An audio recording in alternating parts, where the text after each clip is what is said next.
This episode of Super Pulp Science is brought to you by The Eye Collector, available at heavymetal.com, and also signed editions, issues 1 to 5, are available at strangerfiction.ca.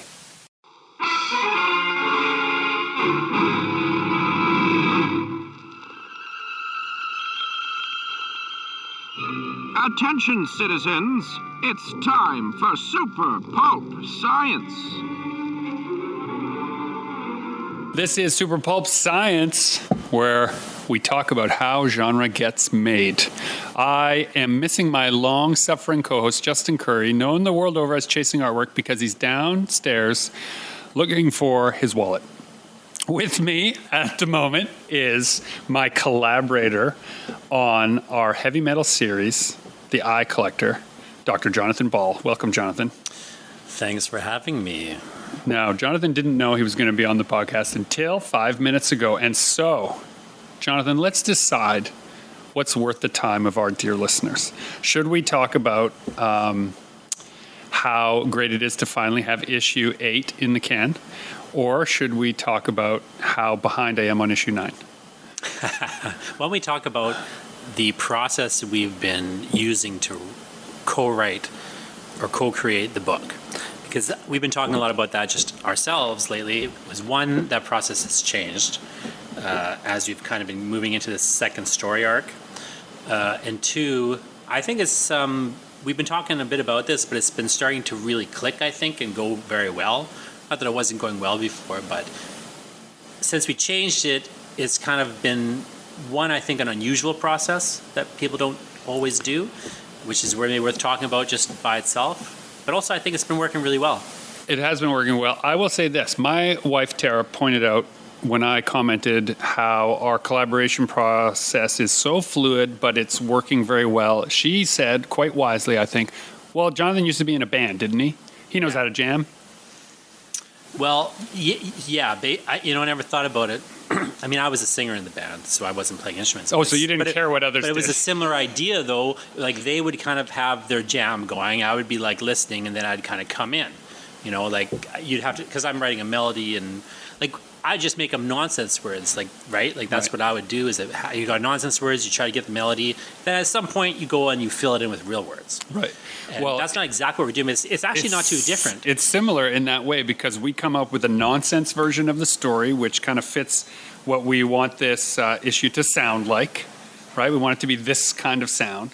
And then we make a nonsense version of it. And then we rough that out, discuss it. I get working on it, submit pages to you, and then you start filling in elements of those. Well, let's even just back it up a little bit. So initially, well, how we started all this, so like Eye Collector 1 to 5, I wrote full scripts for them. The only thing was I had sort of noted in the scripts, you can ignore my panel breakdowns. They're just sort of to give you some sense of pace. Yeah, and for the dear listener, the line on every page almost was, it's this unless you can come up with something cooler. Yeah, and so I felt like that was my own sort of personal little challenge, like not being a visual guy so much. My like personal challenge to myself was, can I create an image where Gregory can't think of a better one? Mm-hmm. And if so, I win.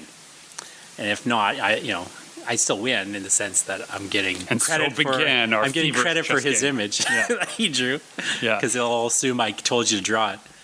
That's the one thing about comics that I think a lot of people who are new to it or who are jumping from one medium to another and saying, oh, now I'm going to write comics. I wrote screenplays, or I write theater, or I write books, and now I'm going to write comics. They assume everything they see in a comics panel was based on the instruction of the author.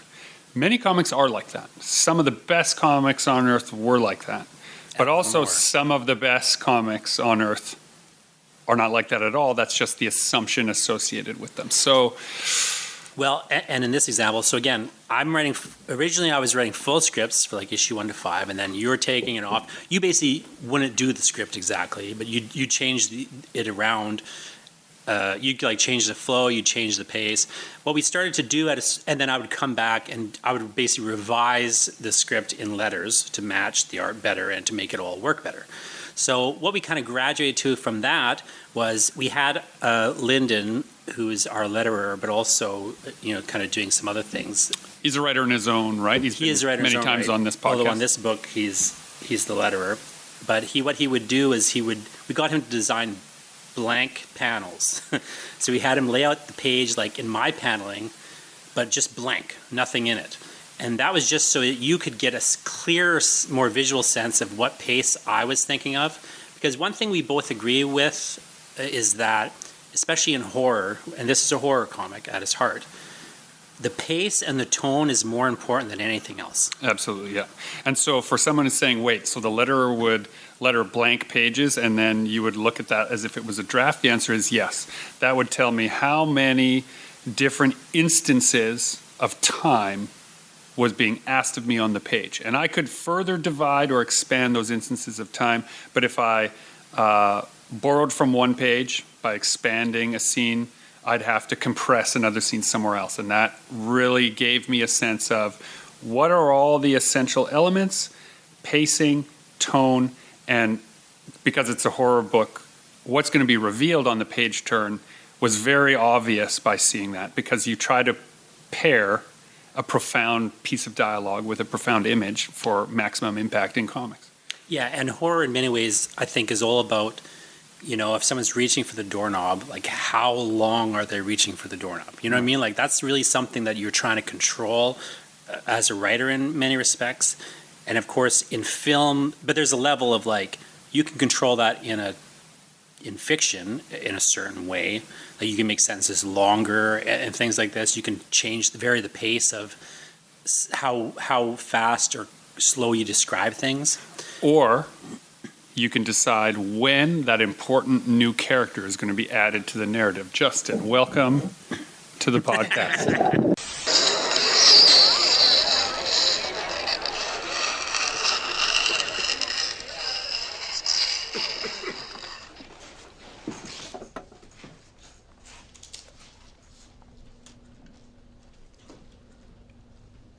Y'all know me. Know how I earn a living. The conversation right now is talking about at which point in the creative process do we associate the word and the picture, and when do we leave out the word, when do we put in the picture. Jonathan and I have a different system. You and I worked similarly in the reverse order on Dragon Nanny. Friend of the podcast, James Gillespie has also Another arrived. surprise. Another surprise. I was hoping you guys weren't going to be here because I was going to warm up my bagpipes again. Oh my goodness. No. Please warm up your bagpipes in the background of this episode. At least temporarily. Are you talking about literal bagpipes or is that a metaphor? No, I legitimately brought my You're hoping we weren't here so you could Do you know what? You know Chris to Cornell? warm up I the thought he was bagpipes. like doing vocal class or something. You know how Chris Cornell used to do that? He used to scream like in his apartment till like for hours on end because Chris Cornell from Soundgarden for the listeners. He was he was having these vocal problems and his doctor said, you got to learn how to sing properly. So he went to like a vocal coach who taught him how to scream. And so he would have to practice it. So he'd be like screaming in his apartment for hours on end. The neighbors were calling the landlord and complaining. He almost got evicted. Well, we're about to have that in the background as literally James Gillespie. I will blow your I can't wait. I can't wait. All right, I'll give you guys a smattering without the drones, but plug your ears because it's loud. I'm looking forward to it.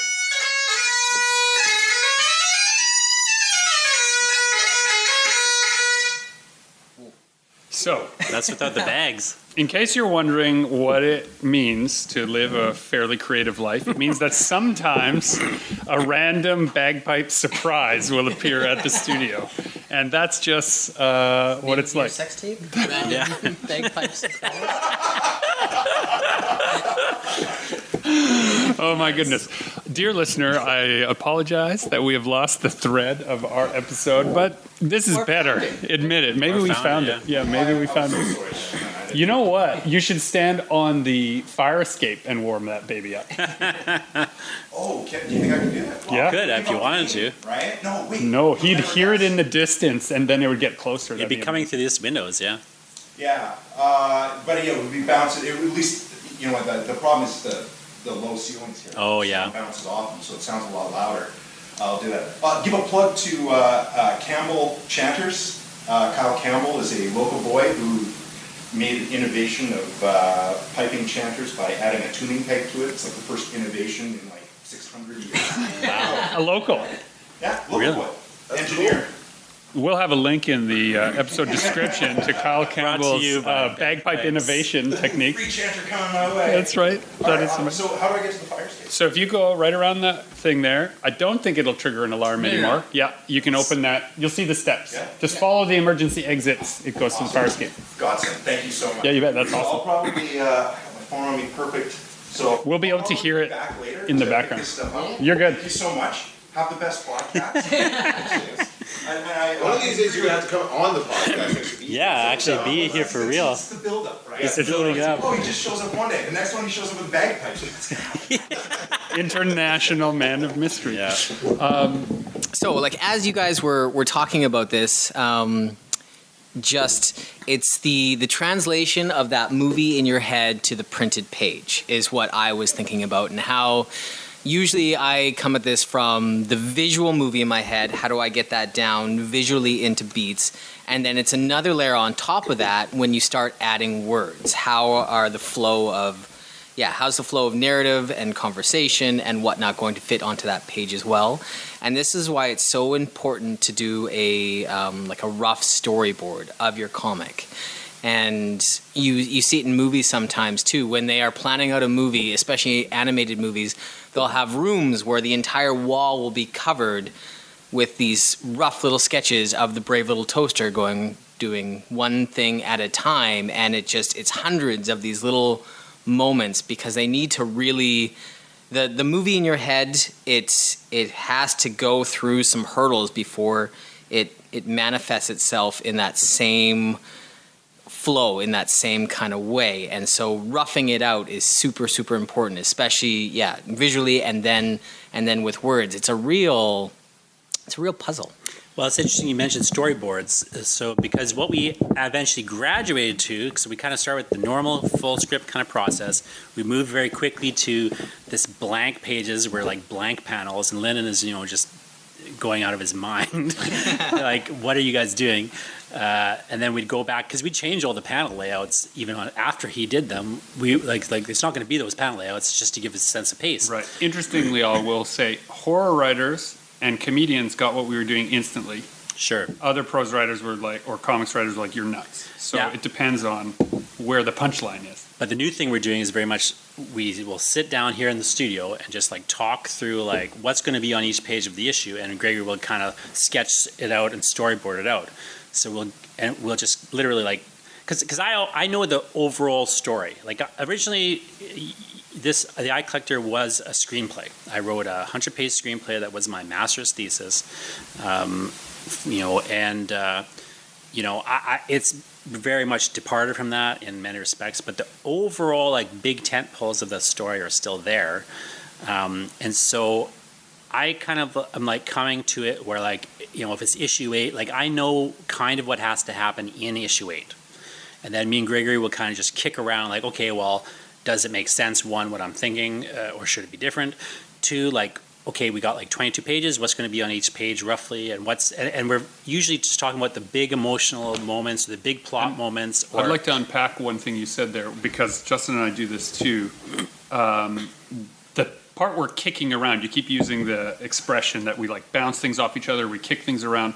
The actual thing we're kicking around and why we're co-writers of the project as a result is what action will lead to what result. What is the cause and effect relationship of the page turn, of the need for dialogue? Why does a character need to say something cool? We might say to ourselves, and we've done this, on this page, on page 22, someone needs to say something cool here, and we'll literally write something cool and scary. But again, that's pace to me. Like that's a pace issue. Yes, but that's what we're bouncing around. And then once we say, if this, then that. If they've said something cool and creepy here, now we need to decompress that. We can go back to smaller panels, smaller moments. We're going to get back into the nitty-gritty of the story because we know where we're trying to get to and what we're trying to do. And so we can, if we're stuck with narrative, we'll go visual. Okay, well, they're going to pass through this creepy corridor. What's going to be in the corridor? And I'll say, oh, well, there'll be these images of the eyes in the windows. And he says, well, we had windows at the beginning. Should we put those eyes in the beginning also and hint and build up towards this thing? And so we're cycling back around. When we were working on Dragon Nanny, very different audience, not horror, you did the opposite. You came in and you did 90% of the artwork, and then I came in and responded to some of that with narrative. So Yeah, we kept looking at the story completely visually, like not even thinking about words, and we worked it until it worked. yeah, right? just really rough story drawings, really breaking it down. We had 3 or 4 shitty versions of the book that we had drawn out. Not shitty, just different. Yeah, no, but I mean, like, if you were comparing, not that the draft was shitty, I use the term shitty as in, like, the drawing is shitty because it releases me from the need to make it really good at that draft stage. I've internalized this idea of the shitty draft so that I'll get it finished. You're gonna need a bigger boat. Did you guys find as well, like when the rubber hit the road and you're actually making these pages and making the comics, that some of the best stuff came like out of nowhere as you So we Unbidden. just had this morning. Yes, yes. So talk about Love it. this, Gregory. So, in the new issue of Eye Collector, there's this idea. This is where- issue 8 he's talking Yeah, about now. well, where the main character is building something kind of special and keeping it hidden. And I thought what would be great visually, so this was me interpreting some of the script when I went away, I'll make these solid blocks of light streaming out of the working space. I'm thinking of them as streaming out of the working space. Yeah, so it's like a And house. and a character is blocking in the windows. But Jonathan looked at that and interpreted it not as light streaming out of the working space, but streaming into the working space. He subverted what the actual action was, not through any changes of the art, but simply having a character say what the action was. And now, when you look at it at So- first, you say, oh, the light's coming from something.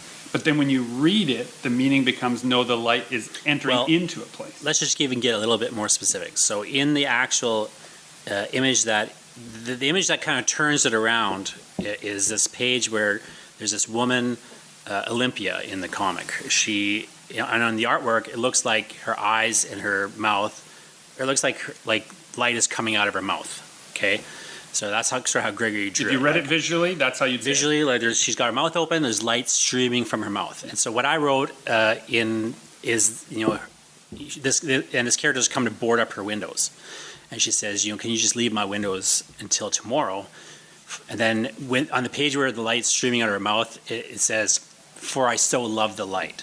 And now what the sense of the whole thing is that she's eating the light. And it's coming into her mouth, actually. So the image is the same, but now how you interpret it is different. And that is the magic of comics. Words and pictures together creating a juxtaposition, a new meaning that's separate. They're their own thing. Together, they're their own thing. And that is that third space that comics let need. me ask you this, because in the last episode with Lyndon, while he was here, he brought some French comics with him. Oh, yeah. And I was pouring through them silently as we were talking. Do you guys think that your comic, if brought somewhere where nobody spoke English, would still work? No, they would. The meaning is separate. It would still work. It would be visually interesting. It'd be compelling. It would be a narrative. You'd be able to follow it more or less. But you'd Well, I be don't know if you missing- would be able to follow it because honestly, it's hard enough to follow in many respects as it is. Let me put it to you another way. If you have a page of art, any artwork, right? If you have a picture of, let's pick one that everyone knows, the Van Gogh sunflowers, right? You have a sense in your mind of that. If you turn a comic page and there was a word printed over top of it that you couldn't read, you would see it as Van Gogh sunflowers and you would have whatever emotional connection you have to that image. If you later found out that the word was Murder. murder or sex or hatred or love, it would change the interpretation in that moment of the image. Now there's intrigue. Yeah, Right. and a lot of times that's what I'm trying to do because again, the kind of process we've got now is we'll kind of, I'll come in at the issue with like, hey, Gregory, it's issue 8. We need to have these 3 things happen. Let's figure it out. And then we'll kind of break out the story. We'll figure out how it's going to go. He'll storyboard it out. Then he'll go away and draw that. like I'll go away and like type up notes. Like here's the notes for you, Gregory, just to document what we were talking about. There maybe is like 2 lines of dialogue we kind of maybe came up with that may or may not stick around. But otherwise, like I'm just typing up like the notes we made, and then he's got his storyboard notes, and then I'll hand it to him. He'll go do the art. And then I'm coming back and I'm actually writing now to the art. So it's almost like a Marvel method, except that we've also storyboarded it together. And because we don't have the tight deadline that, say, a Marvel comic would have, is like, you've got that 30-day window, we've got a little bit of pressure release where if I've made a change to the art, so let's go back to this idea that you might compress or lengthen a beat. If I've made a choice to expand a scene because I want to add tension and drama, I usually have to add some element that is not in the script. And so that element now is present as a page, which I will then text or send by email to Jonathan, or we'll review it here in the studio, and I'll say, I made this change. This is what I think this means in the scope of the broader story. Can we connect this somehow to a broader theme, or do we need to scrap it? And if he says, oh my gosh, yes, this is just like A, B, and C, it stays. And if he's like, or he'll just do something and I'll see it later. So like either way, regardless of how exactly it's working out, like the words that you're reading on the page are all words that I wrote after the art came in. So even though I maybe planned to write those words in rough sense, I didn't actually write them till later. So like what I'll often do is I'll invent some new element. Like, so this issue 8, what I invented was something we weren't talking about that we didn't have a plan for otherwise. But when it came in, what I realized was, okay, I need some other thing in here for sort of just to make sense of what's going on for people. And I need to kind of make this character Clara, it needs to be more firmly established at this point that she's kind of the main character of this story arc, as opposed to Nathan, who was the main character of the older story arc. So we've been kind of following Nathan, but now Clara's going to take over. So how I was thinking I'll accomplish that, so Gregory's kind of accomplished it visually in many respects, but I'm like, just to firm it up, I'm going to make I'm going to have these captions that are her narration. And so you're not creating more work for Gregory, Right. you're fixing Right? it on your end. Yeah, so I'm like, okay, well, she'll be, so the solution I came up with in that scenario, which again, nothing we've talked about with Gregory so far, this is now me kind of responding to the art and how I want things to kind of be read differently by the... And for the dear listener, we sent it off to print today, and it was the first time I had read the issue.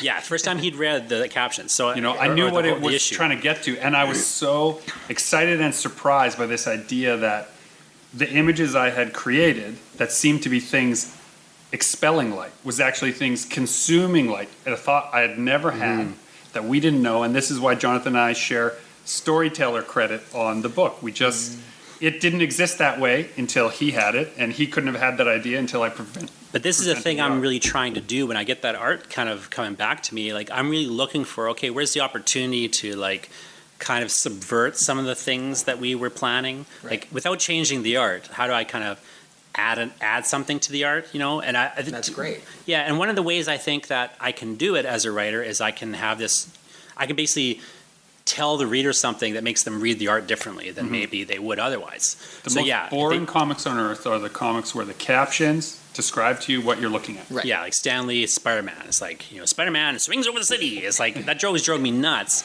Right. He's obviously swinging over the city. I'm looking at him swinging over the city. Yeah, and he'll say it 5 times on the same page. So something I think we should kind of like roll back and unpack a bit is people listening to this podcast, you guys have an established working relationship, illustrator, writer. You guys have been working together on a lot of different projects over the years. You clearly have like a good synergy, take back, there's a good working relationship here. When people are starting out, like artist and writer, it can be a bit of a rocky road. Sure. What are some tips and strategies when you're starting out? If you're a brand new artist on the scene, Gregory, you're making your very first comic, you hire a writer. Yeah, you tend not to introduce the swing set in the bedroom to your new timid lover, right? You got to build up to that. You need trust. You need trust. Yeah, I mean, I have no idea how to answer this question because this is the first comic I've ever done. Oh. Like the Eye Collector, I never wrote another comic before Eye Collector #1. which then got picked up by heavy metal and the whole thing goes. But so I don't know like what to suggest But to even- write. And in Just many what you ways, I've said been able there. to train him to trust. So here's the thing that But even I that, would say. we did 5 issues. We kind of developed what we were doing over 5 issues, and issue 6 we started doing this new process. May I say this, though? Jonathan is a poet, as well as a horror writer.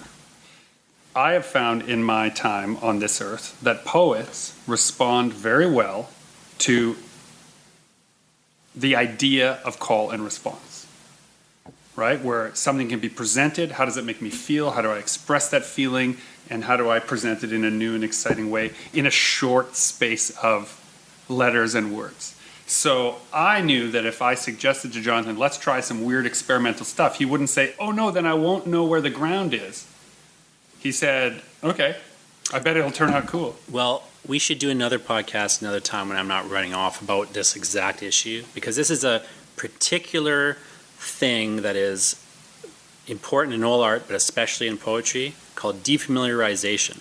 So, make a note, producer Dan. Let's do a podcast on defamiliarization. All right. A big, So chunky word. I'll say this. But to your the question simple way to exactly. do it is like my suggestion to artists, letterers, whoever. My one piece of advice is you should just be trying to find ways to make it weirder. When it comes back to you, find some way to make it weirder without ruining it. We know all about you, Chief. You don't go in the water at all, do you? Some bad hat, Harry.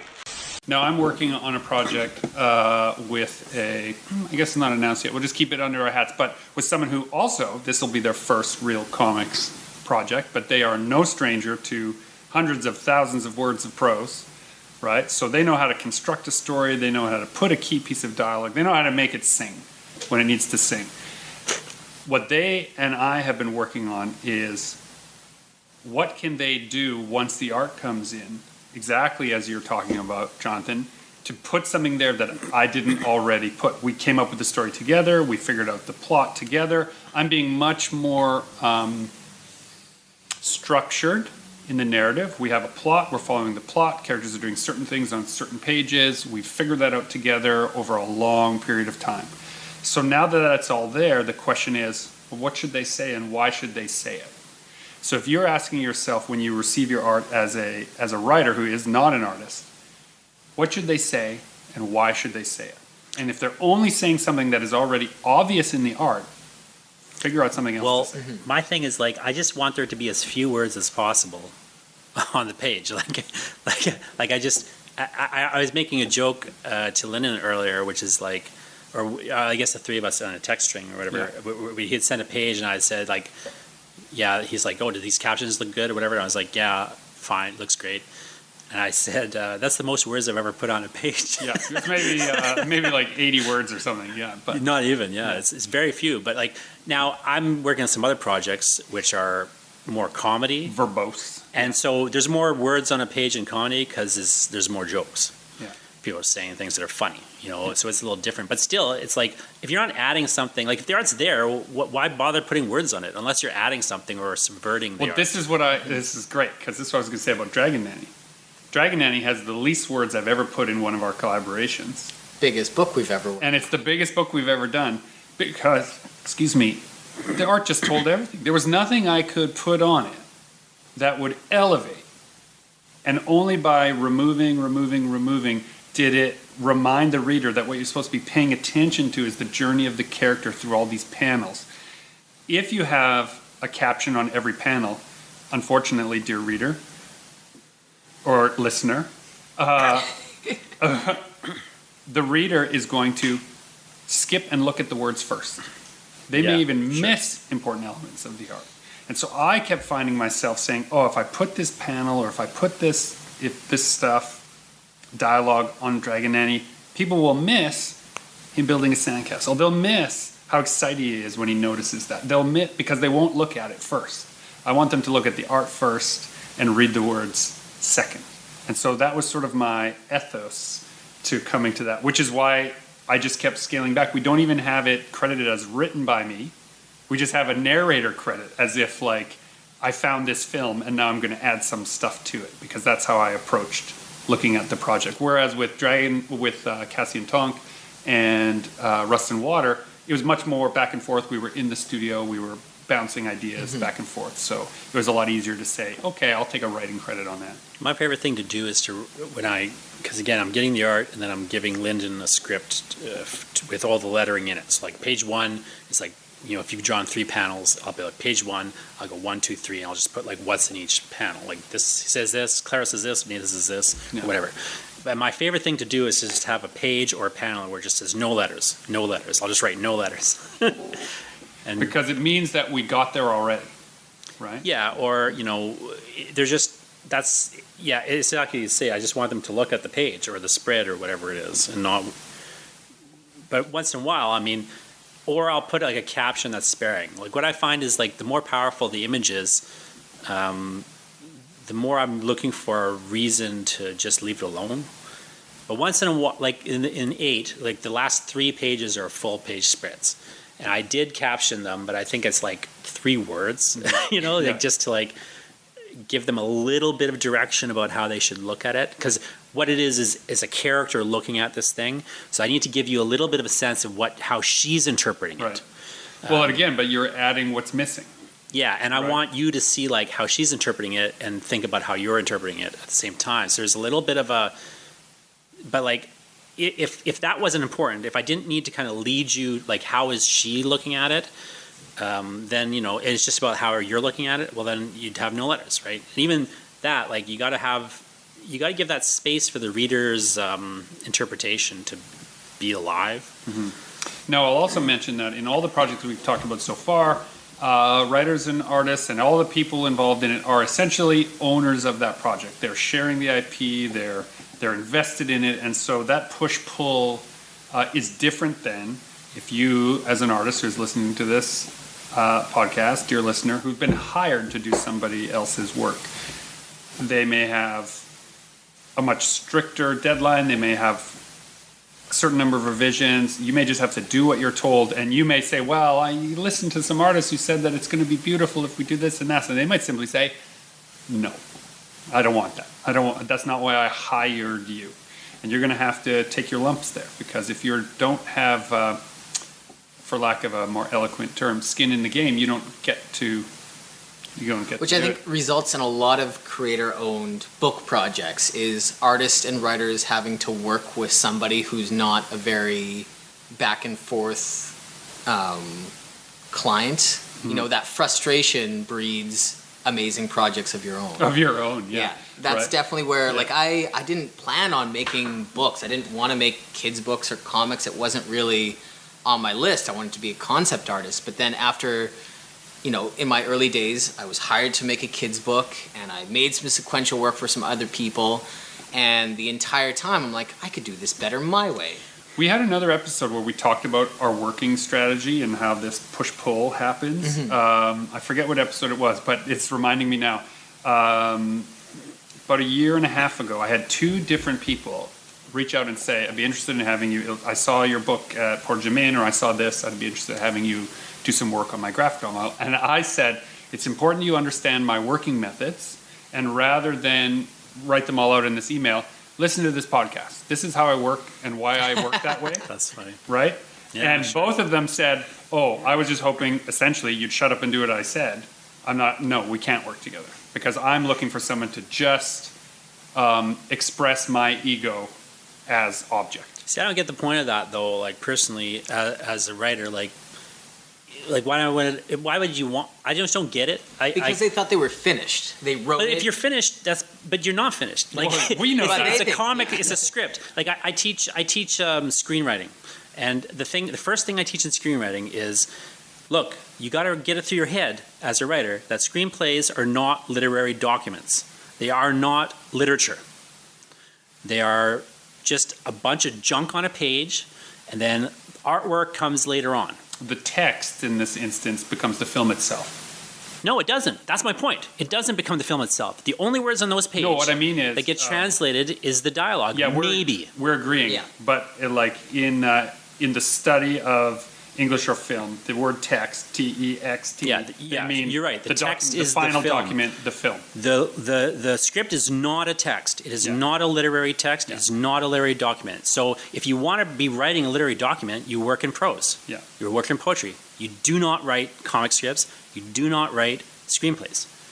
That's just all there is to it. So if you want to work in comics or film, your collaborators are artists who have who are creating the text, and Which you is can't maybe why- be telling them what to do. It doesn't make any sense. Why would you? This is why where we started talking about music, right? Whereas Tara said, oh, well, he used to be in a band, so of course he can collaborate pretty well. Yeah, it's just like I can't play guitar. Why would I tell the guy what chords to play? It's ridiculous. Yeah. Like it's the dumbest thing I've ever heard. But people constantly have this attitude that like, oh, I'm going to tell the artist what to put in this panel. Like, why? Why would you ever do that? It's first off, it's a waste of your time. Yeah. Because they're going to draw whatever makes more sense. Or worst case, they'll draw what you tell them to draw. Yeah. You know what I mean? Yeah. It just it makes zero sense. Unless you yourself are an artist and you just don't have time to draw and you decide to delegate the drawing somehow. Well, I will say this. Scott Henderson, who's working on a project with us right now, sent me a text which I decoded. So, Scott, if you're listening, this is how I interpreted that. The question was, do you want me to follow your thumbnails exactly or submit my thumbnails for approval before I draw this? I realize what he's saying there is, very tactfully, I have a way better idea than you presented me. Can I just do it, please? Right? To which I said, yeah, just do it. Right? The reason we hired you is because we trust your ability to execute once you've been given some instruction. Mr. Hooper, attach the end of this line to the first keg.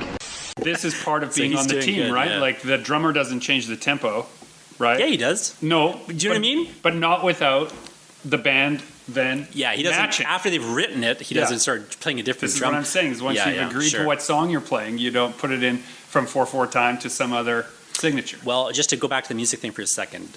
So By I the way, used I've to used know. all my music knowledge in that sentence. Well, I used to know It's used up. musicians, so I was a singer and I would write the lyrics. But they're writing the music and whatever. So typically, they have one of them has an idea, and then they would get together, they start jamming. They'd elaborate on each other's idea. Eventually, there's something like a song in place, and then I can start writing a melody to it, and so on. So what I would have to do is I'd have to kind of sing nonsense until I could get some lines that would come to me, and then I'd start building a song lyric around that. Now, other people I know would come in with written lyrics, and they'd be trying to force the lyrics into the song, or they'd be saying hey, they'd sing a melody or whatever, and then these guys got to try to write a song to the melody, and I never understood that process. It just didn't make sense to me. And that's those authors coming to you, forcing that script into right. your art, right? Yeah. It's not going to work as well. And again, It just won't work as well, is the way to put it, right? Because at the end of the day, think about the audience. Do people really care what the guy's saying when they sing? Bob Dylan, do you really care what he's saying?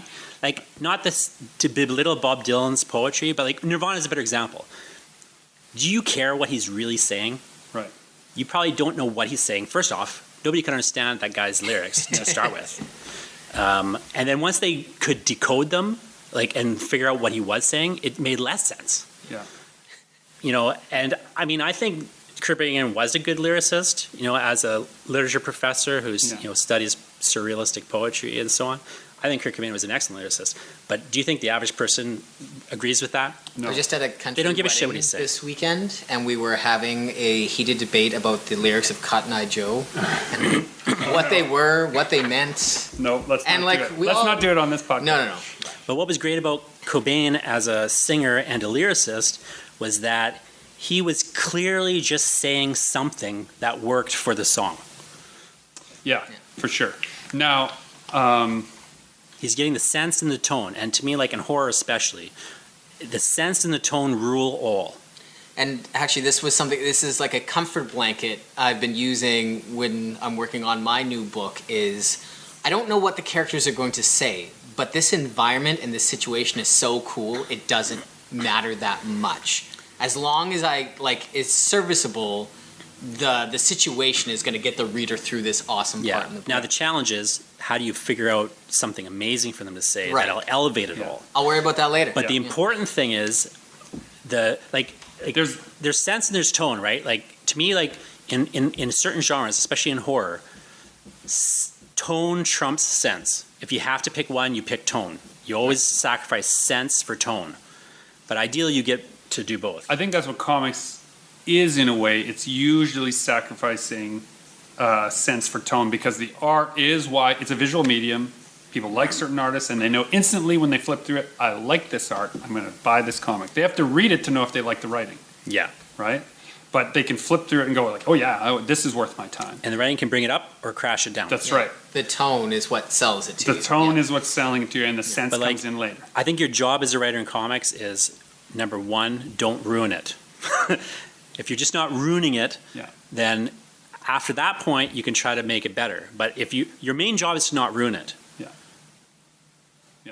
So the other thing I will say is if you are a person who is looking for an expression of your own ego as an object, learn to draw yourself. I have plenty of projects that are my way and that's it.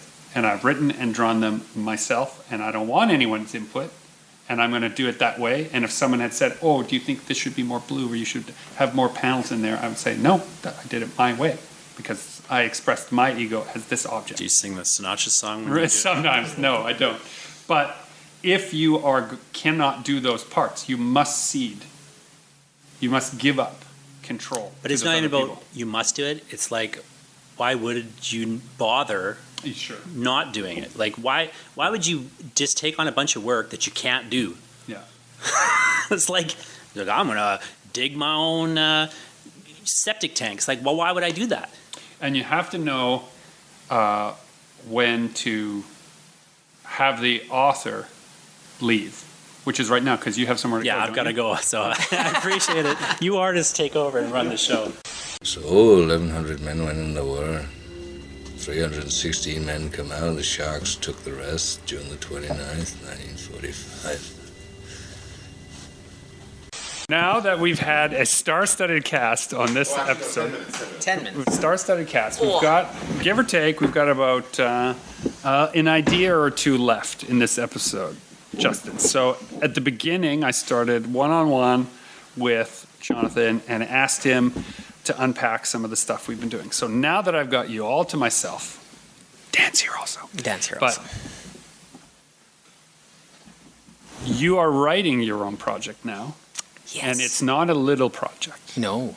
It's an enormous project. Big. What is the part of your brain that you're saying, writer Justin will have to solve that?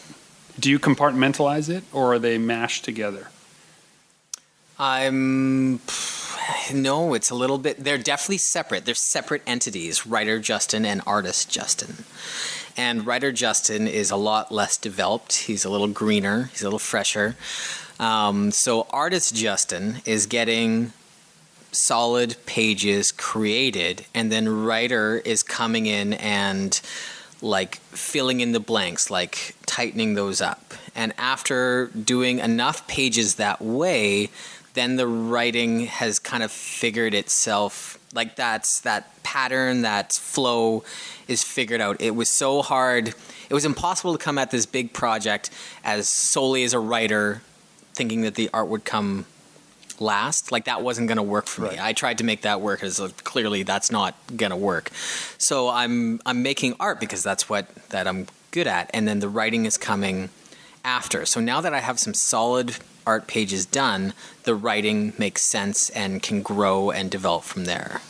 Does that make sense? Yeah, it totally in does. a rambling way? No, it's good because when I'm working on, say, a project like the Minus Institute, which I have the first convention exclusive piece together, it came or arrived to me completely as these are the images I want to use, these are the visuals I want to use. How can I justify their use? Then writer Gregory had to come in and say, okay, if these are the visuals we're going to see, everyone's wearing these smart 1950s suits, everyone is like bursting from strange internal alien attacks, then it must be set in the 1950s. Maybe it's an alternate history. Maybe it's an alternate history where, fill in the blanks. right? So I was responding to my own set of visuals at first, and I realized that this most clearly when I put this collection together, because I've been working on this theme, this story, in rough ever since about 2009 when I did the Imagination Manifesto. There's 3 stories in the three volumes of the Imagination Manifesto that are titled Magic Words, and those stories are the proto stories for what became the Midas Institute. So these have been knocking around in your brain since 2000, and you just finally I'm just finally realized that this new project is 2022 Gregory is capable of executing a project I was trying to do then, and it was never working. It would only come out as these little short bits, and I couldn't find the language, and people liked it. People really responded to it, but I did not like it. It didn't respond to me. And then when I realized that I needed to recontextualize it, so I went back and I took one of the about 15, 16 page stories out of the Imagination Manifesto, and I reworked it. I did like a George Lucas moment where I went back in and instead of taking out the guns and putting in walkie-talkies, I took a visual language that I had developed and added it over top and realized, now it works perfectly. Because you're a better artist and writer than you used to be, which is the greatest part of our industry, is that we're always getting better. They put the guns back in, by the way. Did they put them back in? Yeah, I just went and saw the 40th anniversary and the guns are back in. The guns are back in. So don't mess with it. So what you're saying is I shouldn't have messed with it? Damn it. Okay. In a few more years, I'll regret that decision. But the reason is what you're talking about. But I also have grown in that 15-year period as a graphic designer. And my regular study of semiotics and like how images acquire meaning, how the repeat of a symbol, then the viewer will then prescribe a meaning to the repeat of that image. I realized I'm better at doing that than I was when I first started doing Magic Words, and which was sort of the premise. It was like me writing the thesis statement, but not knowing how to write the essay. And now that I've written the essay, I've gone back and adjusted the thesis statement, if you will. Another thing to like the behind the scenes, your business hat has also changed shape and gotten quite a bit bigger as well. So in 2009, if you wanted to make this into a book, you're looking at thousands of dollars to do a run. But now, because you can do smaller runs, about $20,000. About $20,000. Yeah. So now that we have better print on demand and smaller run printing technology, 2022 Gregory is able to get this story together and only print how many did you print? A couple hundred copies? So what's cool about convention exclusive material, if you're your own artist, because you can add content, change covers, make a new object so that it's a chase item is sometimes the term that is used, even though since I'm next to chasing artwork all the time, I don't use that item description. But because of that, it means that I can do runs of 100 or 200 or in some cases 500 of a book where even though the cost per unit is much higher, the ask, because you explain to your regular customer, there's only 500 of these or there's only 100 of these, you're able to ask for a proportionally higher resale value because they recognize the object is rare. And so the scarcity principle, it kicks in and they say, okay, yes, this isn't a big run comic, and I'm one of a few hundred people that has this version. Yeah. I'll happily pay $10 or $25 for an object that if I found it at the store as a mass market thing, printed 20,000 copies of, I'd only want to pay $5. I wouldn't pay more than $5. It's like such a great time to be a comic book maker. I'm often like a little disappointed in our coworkers in Comic-Con land, like more artists not making books. It's hard to make a book because you believe that you're not good enough. Remember, I've been using this term, maybe this is what we'll call this episode, ego as object. If you don't have a strong sense of self-worth to begin with, that gets in the way of believing you had anything to say. So a book as an object, the assumption is this person has something to say. And if you're not believing in yourself all that much, even though you might be extremely talented, and we see artists all the time who are extremely talented, I think what you're describing is their inability to see their own worth. And sometimes that is the role of an editor or a publisher to come in and say, right, wow, you're really talented, please work for me. Unfortunately, the market is so saturated, the margins are so thin right now, no one's showing up with a clipboard to say, we're the talent scouts. It turns out you're the person we've been looking for. Here is your Hogwarts letter. That's not going to happen. There is also hundreds upon thousands of people submitting queries nonstop. Every agent and publisher, I'm sure, I don't know how many emails a day, but everybody's got a book that they want to get made. Right. Nobody's going to come looking for you to get your book made. Yeah, you got to just make some of it and then put it out in the world. Smile, you son of a bitch!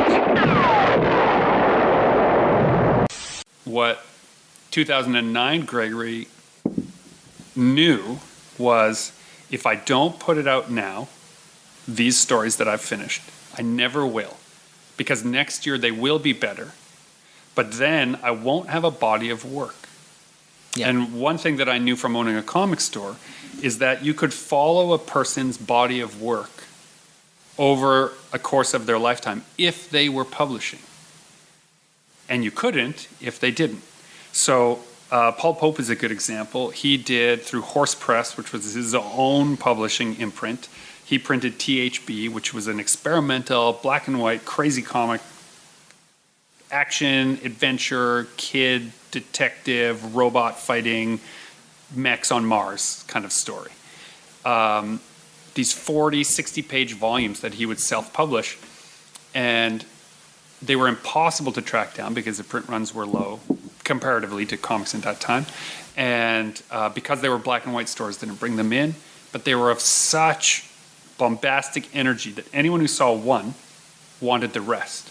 And he, or whoever he was asking at the time, had the foresight to make sure that each individual issue didn't really have the number of the issue front and center.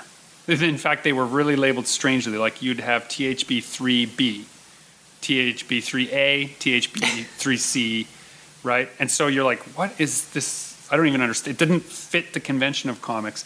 So it became a chase item. It became something you're like, I want to figure out this puzzle.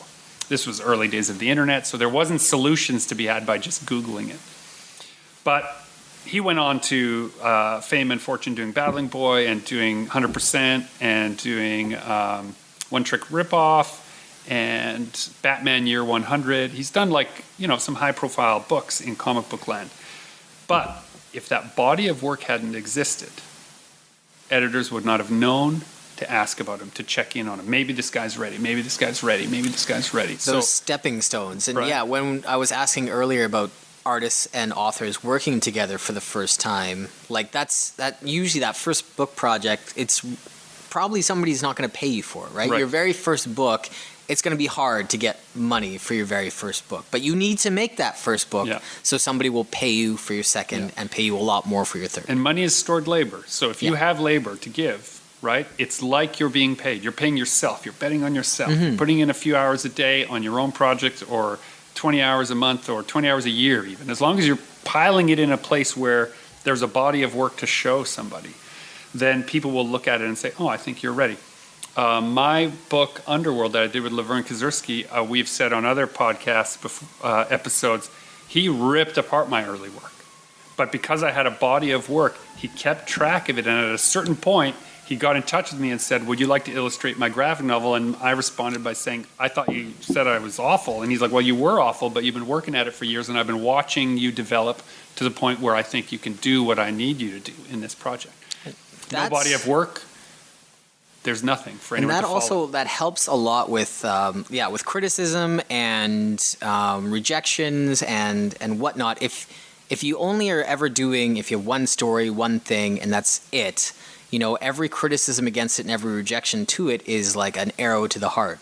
But if you're like Gregory and I, and you have a whole bunch of irons in the fire, and you're doing all these things, like criticism on this 3A project doesn't matter because you're on to 4 5X and 5.2. And The more projects you Right. have, you can spread the criticism. Your self-worth may only be wafer thin, but if you can spread that criticism across enough projects, it won't penetrate your self-worth, and you'll be intact. That's no, it's true. Somebody, criticizing a book from 2014 doesn't really faze me because I've made 9 since, you know?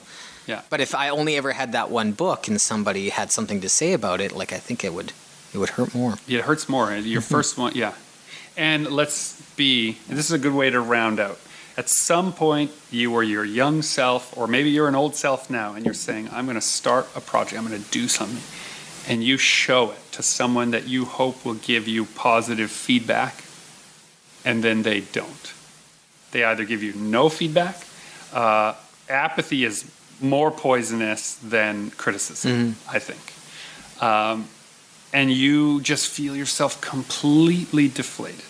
I think it's really important for you to put that project down and start something else right away so that you can compare the two things. Because then the motivation becomes intrinsic. Okay, they didn't like it, no one cares, fine, nobody cares. Is the work I did today better than the work I did yesterday? If the answer is yes, then I'm moving in the right direction. If you're like, no, it's about the same, then seek mentors, seek learning, seek skills, right? Figure out how to make it better. If you keep getting apathy as your feedback, work on the work. It doesn't mean you're not of worth. It just means the work hasn't yet caught people's attention. It's not ready for prime time.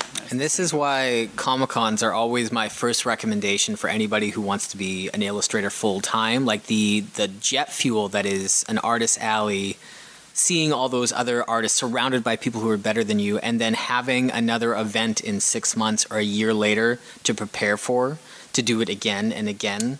Like that was like my productivity and skills and everything went up like tenfold once I started doing cons, because every show I had to have new stuff. I had to, like, I was, in the mud competing with other artists to like get people's attention, and that just, it worked for me, just lighting a fire under my butt. Yeah, and it's a piece at a time. At the Montreal Comic Con, I went to this booth where the person was selling all these great pieces of artwork as stickers. And this isn't the person, but here's another great sticker I think you got from there too. And I said to them, do you ever do comics? They're like, I wouldn't even know where to start.